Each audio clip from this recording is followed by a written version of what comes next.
Estamos aqui com o escritor Contardo Caligares. Você participa da mesa As Nossas Ficções de Cada Dia. Então conta pra gente, quais seriam elas?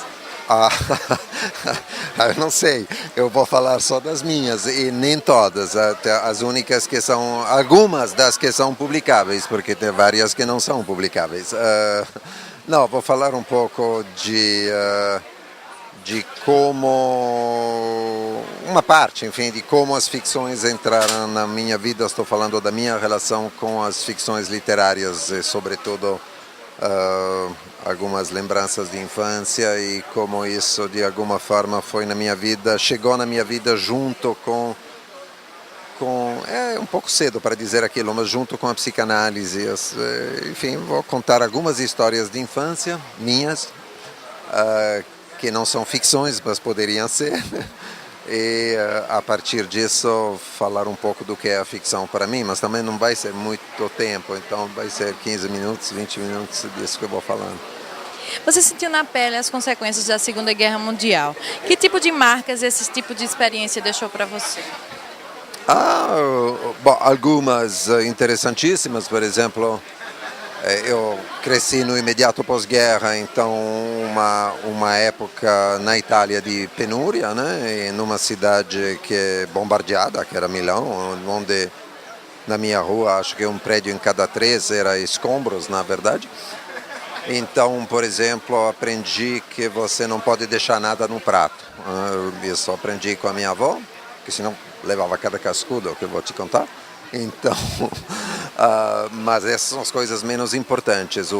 Talvez o mais marcante para mim tenha sido o fato seguinte, que a minha geração, a geração que cresceu no fim dos 40 e durante os anos 50, se definia muito em relação ao que os pais tinham feito durante a guerra e durante o fascismo. Então a questão era saber se você tinha um pai de quem se envergonhava ou um pai de quem se orgulhava, né?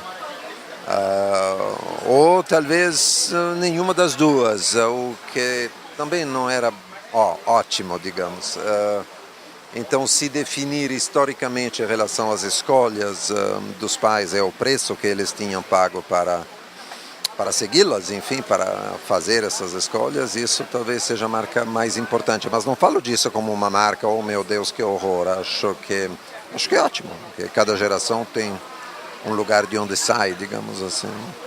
Você é escritor e psicólogo. Como surgiu o interesse pela psicologia?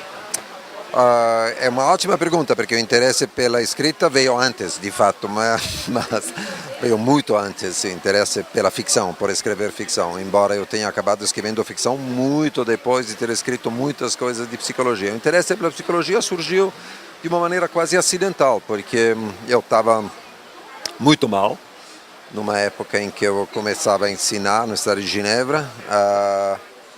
Eu me ocupava prevalentemente de literatura e como crítico e teórico da crítica literária. Estava muito mal, tinha crises de angústia suficientes para me levar num pronto-socorro no meio da noite. Tinha uma gastrite crônica gravíssima que sangrava. E os médicos, convencidos de que não tinha nada que a medicina pudesse fazer para mim, me disseram: faça uma psicanálise, vai ver que funciona. Eu fui fazer uma análise e em um ano eu não tinha mais nada disso. Então, de repente, eu pensei que esse negócio começou a me interessar, porque tinha funcionado comigo. E, bom, e aí foi andando. Como está sendo aqui a participação na Fliporto em Olinda? Escuta, eu estou achando muito bom, cheguei ontem, vi na primeira mesa, a primeira de hoje de manhã. Eu achei, aliás, a mesa de ontem muito tocante, como todo mundo que estava lá certamente achou. Teve momentos em que se falou justamente do que eu dizia antes, que é a questão de se definir em relação ao que os nossos pais fizeram ou deixaram de fazer, né? Estava bem presente essa temática. Eu estou achando ótimo, estou achando que tudo é bonito, o sol é de matar para alguém que vem de São Paulo, onde nesses dias faz um frio surreal, Mas então estou achando a atmosfera muito simpática, achando ótimo. Eu conversei com o escritor Contádio Caligares. Muito obrigado pela sua presença e pela sua atenção. Flip Porto 2010, a literatura à porta em Olinda.